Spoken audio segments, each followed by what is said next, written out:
read these verses a few times, get some friends together, and do that. Right? Just make it that simple. Read these verses, gather some friends together, and do this. All right, let's read this together. Acts 2:42. It says, "And they devoted themselves to the apostles' teaching and to the fellowship and the breaking of bread and the prayer. And awe came upon every soul. And many wonders and signs were being done through the apostles. And all who believed were together and had all things in common. And they were selling their possessions and belongings and distributing the proceeds to all as any had need.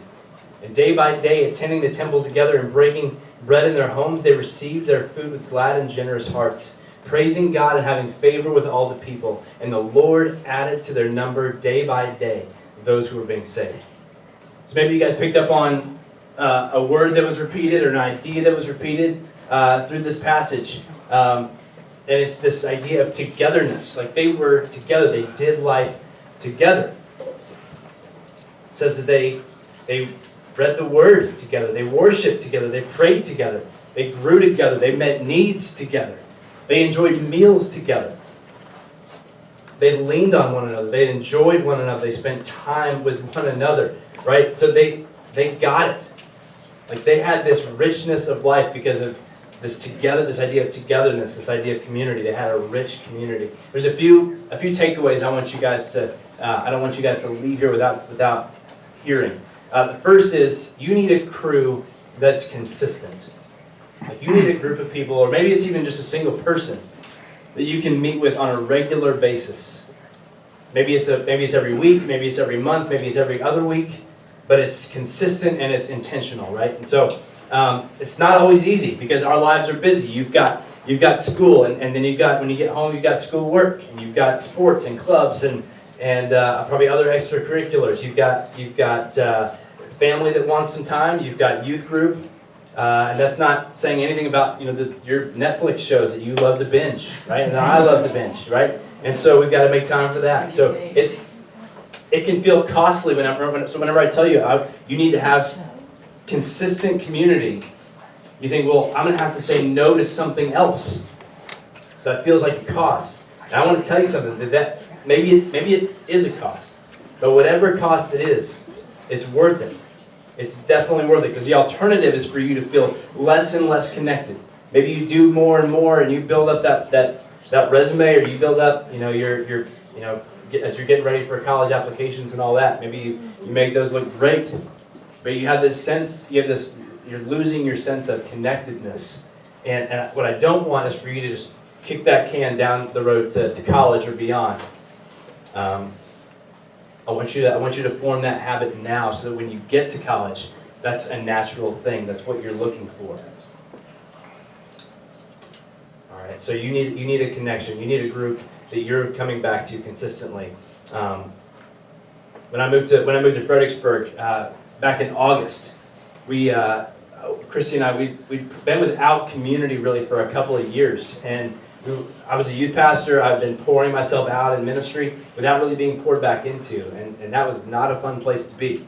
And so I set up 2 meetings a week.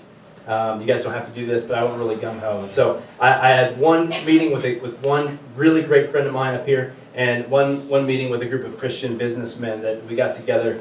We still get together and pray for the guys in our lives that don't know Christ, and so it keeps my mission in front of me.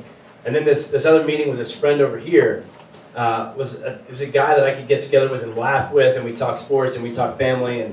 But then I loved the first time we got together. He said, after we had just had a blast just catching up, he said, "All right, I'm taking the armor off. I'm trying to take some armor off." And that sort of became our lingo, where you actually take a chance to get real with each other, and you say, these are the things that I'm dealing with. These are the doubts that I'm actually having. These are the areas where my load is feeling pretty heavy, and I need a brother. I need someone to put their arm around me and walk with me through this, to walk arm in arm. So that was something that I had consistently for a long time here, and it's amazing how my quality of life tripled from just in the first few weeks that I got here.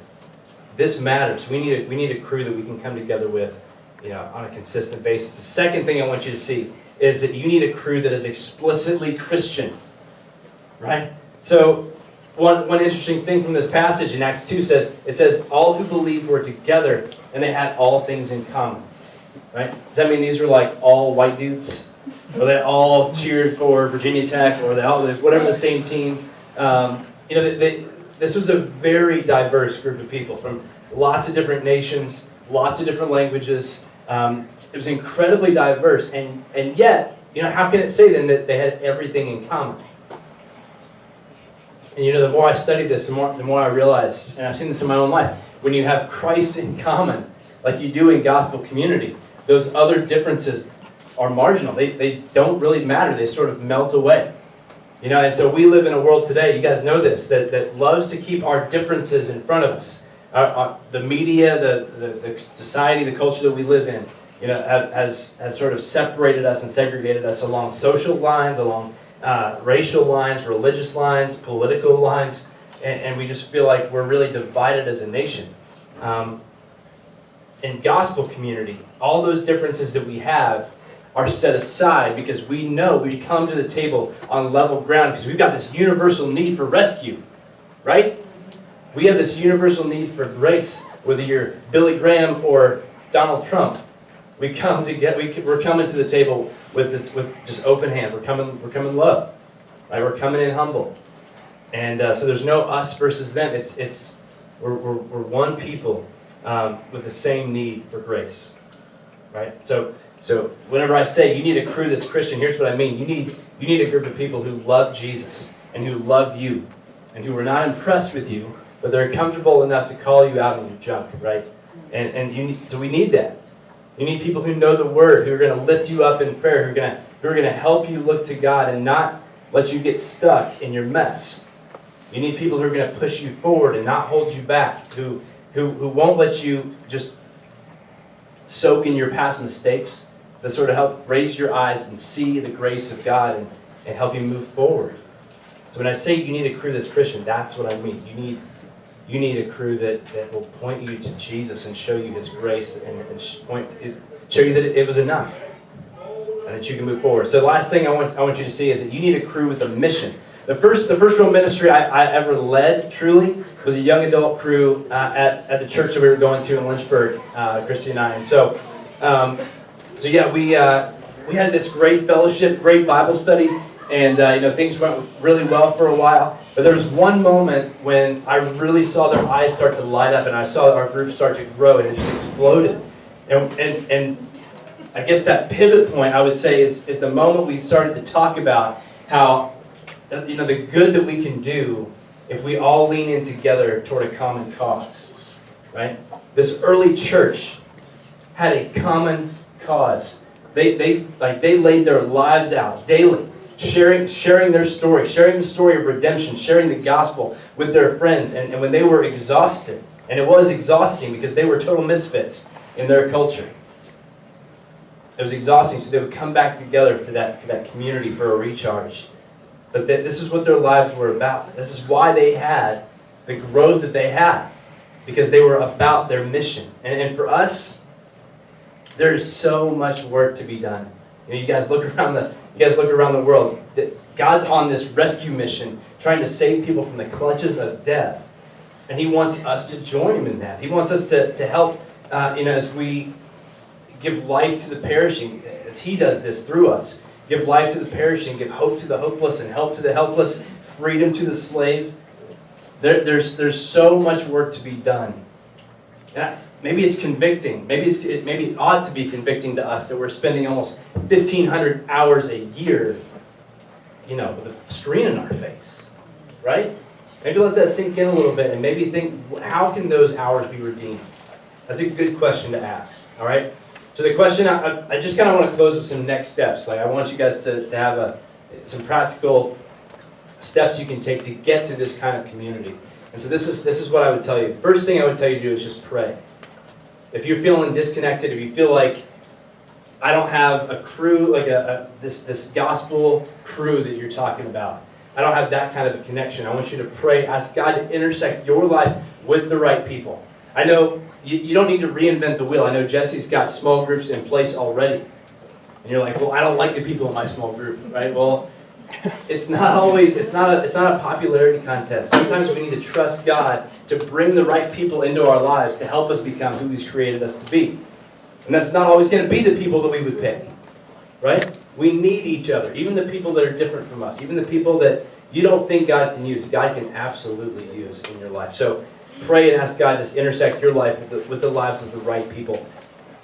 And then ask God to break ties that need to be broken. You need courage for that. And so I'm going to pray that for you guys. Second thing is make a plan. Create a rhythm. Once you have your people, you need an intentional plan where we gather up every week for a small group, or we gather up every week for a Starbucks hangout just to get caffeinated and talk about what's really happening in our lives. So that, I would say, make a plan, have a game plan. And then last, as you ask God to bring the right people along, it's really easy to just say, God, why isn't anyone wanting to be my friend? Why isn't anyone, maybe that's kind of something that you've been praying. I want to encourage you guys to actually go out and be that friend that you want to have. And you'll be amazed at what happens. In middle school, I was incredibly shy. And it was in high school I started to really just get sick of that. Like, I've only got like my sister and my buddy Daniel. Like, this is my crew. It's so cool, right? What I did was I started to serve in church. I started to just really get connected. I know a lot of you guys do that. And what happened was my crew sort of naturally formed. People that I wanted to hang with were already on my right and left, serving with me. And so that's an incredible thing. So I want to encourage you guys to get involved and be that friend that you guys are hoping to have. I'll just close with this, you guys. God is doing His work in other people through you. And He's doing His work in you through other people. We are God's method. We're His plan A. There really isn't a plan B, all right? And He can use your life in an amazing way if we'll let Him. If we'll let Him. And so, let me just close this in prayer here. Actually, I hear there's kind of a tradition around here about with birthdays. I heard there's somebody here. Caitlin Rhodes has a birthday today.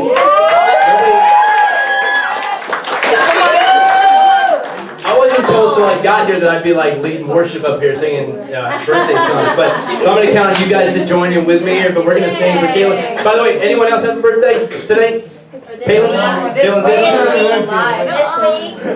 week. Yeah, this week. Not just tonight, but this week.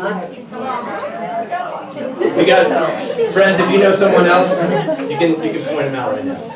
All right, let's sing together. All right. Happy birthday to you. Happy birthday to you. Happy birthday, dear Caitlin. Happy birthday to you.